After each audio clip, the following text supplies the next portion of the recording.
thanks to CARTO for putting this together and allowing the opportunity to share this research. I'm going to talk a bit about dynamics of travel demand modeling. Before I jump in and talk about what I mean, I'll cover some definitions and concepts. I'll outline an experiment that I used to sort of look at some older methods of travel demand modeling and what we can do with those older methods given these newer data sets that are now available to us. I'll outline some results there, and then I'll wrap it up and mention the tools I use to do that. So when I talk about travel demand, I'm thinking broadly any form of transportation and any type of trip. It's just the demand for movement that people have to carry out to meet their socioeconomic needs. Typically, travel demand is a function of a set of costs and benefits. So you carry out a trip in order to fulfill some need, but there are also costs that you have to sort of consider, and that came up in the previous talk as well. So that's going to be travel times, travel distance, travel cost. And travel demand models seek to explain or predict travel demand patterns that could be across space, could be across time, space and time, or some other context. And then specifically, I'm going to look at the travel demand modeling method of spatial interaction models, which focus on the trip generation and distribution aspects. So that's going to be where do people travel and why do they travel where they travel. And so when I think of spatial interaction models, I am talking about aggregate movements between an origin and a destination, or a set of origins and a set of destinations. So we're already thinking about OD matrices from the previous talk, and I'm sort of carrying that on here. So you have this idea that if you have an individual at the central location, they've got a bunch of destinations they're considering to travel to, and so they're considering how many opportunities are there at these destinations and what are the costs to get there. And of course, if we have a set of origins and a set of destinations, we can aggregate that into an OD matrix. So that's the kind of data that I'm thinking about and consuming here. And the model itself, it started with a simple analogy to Newton's law of gravity. So sometimes it's called a gravity model. So I have here just an equation for a really rudimentary version. It is more sophisticated now. There are different variants of this. There are ways to derive this equation through different statistical frameworks.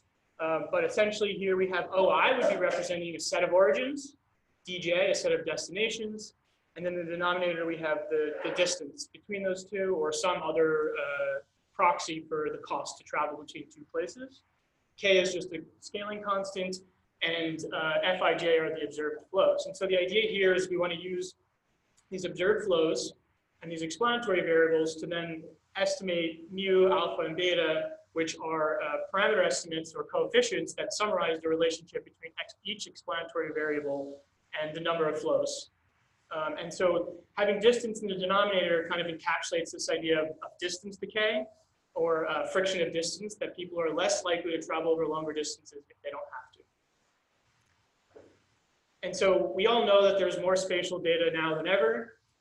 These new sources of data come equipped with higher volume, velocity, and variety, the 3 V's that are all over the place. And the question I'm sort of interested in is, how do we leverage big data to learn more about travel demand processes? So how can we use some of these older methods with this new data set to give us some new insights? And specifically, I'll focus on the aspect of velocity. So higher temporal frequency of these data sets and how we can leverage that. So I'm going to do this by carrying out a little experiment. Here I'll use the New York City taxi data set that's quite popular. It's got a really high spatial coverage and high temporal coverage. There's almost always some taxi trips occurring. And the data is available at a high spatial and temporal resolution. And so I use census tracts here because that's the easiest to connect it to some socioeconomic data. But as mentioned earlier, you could go lower if we've got some other variables of interest. And so I aggregate that up to volumes between each origin and destination census tract and create an OD matrix. Now, typically, we do spatial interaction modeling or travel demand modeling with these aggregate matrices coming from survey data. And that survey data will cover months, years, or even decades worth of data. There really is no time component there. It's really one large time slice. And so with this data set, we can actually disaggregate that to smaller temporal subsets of that data and look at how some of these parameter estimates or relationships change over time. So we have, with the New York City taxi data set, this is the actual data itself. And I've got it aggregated by the hour of the day and then the time of the day here. So blue is Monday through Thursday, yellow or kind of gold is Friday, and then the blue is Saturday and Sunday. And so we can easily see that there are sort of temporal dynamics in that data that's expected. We see in the weekdays, we see that we have sort of our morning and afternoon commuting bumps when people are taking taxis to more places to go home or get to work. On the weekends, that's a little different. The maximum amount of transportation use for taxis is in the middle of the day or in the evenings. And the weekends are special because people will take taxis, they stay out longer.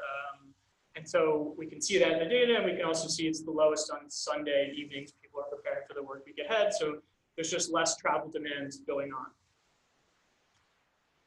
And so given that we know there are temporal dynamics in the data, I want to know if there's also temporal dynamics in the relationships that we can measure in that data. So the strategy I'll use to kind of look at this is to first establish a baseline model of general location choice. This is what, how analysis would be traditionally done for travel demand modeling. I use what's called a production constraint model here. I'm going to just gloss over that. But the idea is that I'm only focusing on destination attributes. So I'm taking, given how many people leave each origin, we have that data. I'm building that into the model. And I'm interested in what it is about the destinations that make them attractive, and then of course distance, so the cost to travel to those destinations. And in this case, the data consists of about 2 years of that taxi data. There's more of it out there, but I just grabbed approximately 2 years between 2014 and 2016. And we kind of mock a survey or like census style commuting data where we just use that whole time slice. And then to compare to that, I then estimate temporal subset models. So here I can just aggregate by month, day, week, hour. You could go sub-hour, but hour is as low as I went for this so far. And this is what's now possible with these new data sets. And you can also look at seasonal trends, summer, winter dichotomy, and I'll look at kind of a representative week from some summer data versus some winter data in this analysis. And you can also kind of pick out sort of disruptions that you anticipate that would change behavior. So in this case, I looked at blizzard activity, and that's going to be in January of 2016. And so I was curious if we could see how the relationships change during this activity.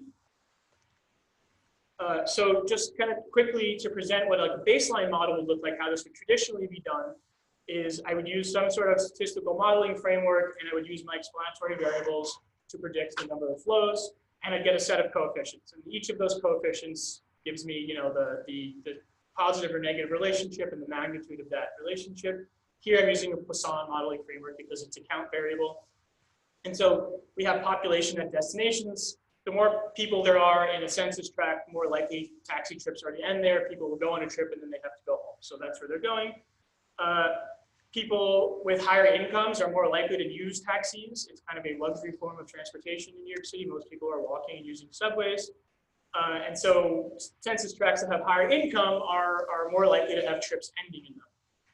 And then another obvious relationship is that jobs, where there's more jobs, there's more likely to be people taking taxis to those locations. And then I calculated an accessibility variable, but it's a very simple one. And so it's just the points of interest that are nearby, and nearby is distance weighted here, to each destination. So those are going to be bars, restaurants, shops, cafes, tourist attractions. And then lastly, the distance parameter. So here we have as opposed to the rest of the variables, we have this anticipated negative relationship that the larger the distance, the fewer flows or volume of traffic we expect between an origin and a destination. And so these are all really intuitive results, and that's great. But the question really is that it? We have this data set, what else can we do with that? Is there something more? And so I'll start with some of the monthly results. And so here we have distance decay and population. And so I just want to stress that these are the processes or the relationships. These are not data. These are outputs of the model, not inputs of the model. And so the blue line is actually, so those are the baseline results. That's kind of like this global or average parameter estimate of behavior. And now we can look at how the behavior changes around that average behavior. The red line just is indicative of that blizzard activity here. And so we can see in the monthly data that there is definitely a seasonal trend. So distance decay becomes the most negative in the winter months, especially January. People are less likely to travel. They kind of perceive distance to be a bit stronger in the sense, more of a deterrence when it's colder outside and they really don't want to travel if they don't have to. And likewise, in the summer, distance decay becomes less negative or less strong. Whereas opposed to population, it's something that I think we conceive as relatively static. You know, city centers may swell with population during certain parts of the day, but here this is kind of census tract population, and people don't anticipate that to change. And so there's no variation around that global mean, essentially no variation. So at this kind of coarser monthly level, you can see some additional insights given the temporal sort of frequency in the data. And then moving to the sort of daily disaggregation, I've got now, they're both distance decay on the top and bottom axes, but now I've split it to winter and summer. And this is for like a representative month of data. And so we can see for the winter distance decay that the behavior is that it's always more negative distance decay than that sort of global average. So that mirrors what we kind of saw at the monthly level, but it's pretty much always more negative and it has a higher deterrence, whereas in the summer it kind of bobbles around that average effect. And then we can also see during the blizzard activity that the distance decay becomes the most negative that it's really going to become. And that's this idea that during the blizzard, no one's traveling, everyone's kind of home hunkered down. And so just a couple more on the daily scale. Now I have the winter average income. And so we can see kind of a weekend to weekday relationship. And again, this is expected. We see that on the weekends, the relationship between average income and then the sort of the probability of using a taxi trip to go to these destinations actually decreases. So people are probably, it's less likely for income to be sort of a variable that would make you more likely to use a taxi, because maybe on the weekends you're doing sort of chores that you have to, you're going grocery shopping, you're running errands, or you're doing kind of leisure activities where you're willing to spend that money, whereas during the week you may not be when you've already been at work all day. And then for the blizzard activity, we see the biggest drop. So income doesn't matter before a blizzard. If you're at work and you're at the office, they're closing the subways, or you're not near a subway, you have to get home. You grab a taxi, you want to just get home and wait the storm out. And then moving to summer accessibility. So this is that accessibility term over the summer. We also have like a weekday to weekend trend. But here the idea is that on weekends, accessibility becomes more important. It's a stronger relationship. And that's the idea that on the weekends, when you're carrying out these shopping trips or seeing friends, going to the cafe, you're kind of more likely to trip chain and go to multiple destinations at once. So you want to go to these central locations that have more to offer for all of these things, and you're more likely to take a taxi to get there. And then I have here like a little bit of an anomaly, because this is June 16th of 2015, and it's not like that for any of the other weekdays in this representative slice here. And so I kind of just Googled that day to see what was going on. I don't actually know why that would occur, and it didn't occur in the wider frame of the analysis. And so there were a few things. One of them was that I think some of the subway stations were closed. 2 of them closed temporarily. And so I don't know if maybe more people were taking cabs to places they don't normally. I don't think that would cause such an anomaly in the results. The other one is that I read that there was a new policy proposed that all buses had to stop fully at all intersections in New York City. And sort of to protest that, bus drivers were facetiously kind of double stopping just to show what kind of traffic would build up from that behavior. And so then that could have caused some transportation demand differences. Not sure. And then the third one is that's the day that Trump announced his candidacy for president. And so I don't know if that changed transportation demand very much. The method won't tell you which one of these things it is. That would require some more exploratory data analysis. So potentially going back to the raw data and then doing some like cluster analysis or extracting, the differences between that and the day before and the day after to see what changed would give you maybe some sort of spatial context to which trips were changing, and you might be able to link it to one of these events. And then, so I think where it gets really neat is at the hourly disaggregation. So moving down to the hourly, we see a lot of detail. And a lot of it, again, it kind of confirms what we thought would happen, but I think this is where you can then look at how things deviate from the expected behavior. So for the hourly data, then this is the sort of average behavior. we have these sort of two bumps every single day, and that's going to be your morning and your afternoon commute. And we saw that in the data as well. And so we can replicate those patterns. On the weekends, we have that distance decay is less important. So people are less willing to travel further over the weekends. They want to stay closer to home in their own neighborhoods. And then if we move to this winter distance decay, so the friction of distance during the storm, this is what I really wanted to see if behavior changes during the storm. Unfortunately, you get this mess down here. What this is probably the fact that there are relatively few trips. Nobody's driving a taxi if they don't have to. And the ones that are happening are kind of like anomalous behavior. And so you're not really getting a signal. And what the green and the red lines are, the dashed lines that I haven't really talked about much because you can't really see them, is that that's the 95% confidence interval on the coefficient estimate. So what's happening here is that then envelops both positive and negative values, and it's essentially statistically insignificant. And so unfortunately, I can't say anything about how behavior changes during the storm, but if you look at right after it, just a day or two after it, behavior returns exactly to normal. I mean, despite the fact that there's probably quite a bit of snow on the ground, I think it was about 2 feet of snow that day, people are up and running and doing their regular business again. So I think the really exciting thing there is you can kind of gauge how quickly the system returns to normal if you can't see how it's changing as things go. But I'll talk a little bit more about what I'd like to do with that in the future. Some more of the hourly results are the number of jobs and population parameters. And so these are basically opposites of each other. If you look on an hourly basis, we have the number of jobs are important in the morning to where people take taxis, and the number of the population is important in the afternoon where people will go. And so it's basically just an opposite trend, but we can see that at fine granularity. And we can also see that on the weekend, the number of jobs becomes less important as we anticipated. So this temporal subsets, it's a relatively straightforward extension. I'm using the same method and I'm just doing it many times. But I think that it leads to quite a bit more in terms of insight. So in a single data set, I've got different types of mobility. People are doing different types of activities, and I have different types of things generating those activities. I can see the time or season dependent determinants of those flows. I can capture that variation around this global mean. And then potentially you have some ability here for anomaly detection, I think combined with other methods could be useful.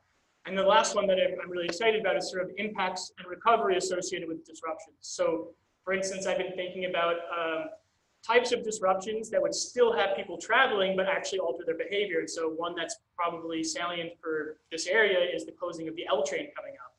And so I anticipate that's going to change all sorts of behaviors. They're adding more bike docks, people will take more taxis, more buses, they're adding a ferry. And so all sorts of behavior are going to change over different timescales as that sort of disruption unfolds. And also once it's finished, whether or not people will maybe find new routes and not transfer back to the old way of transportation that they were using prior.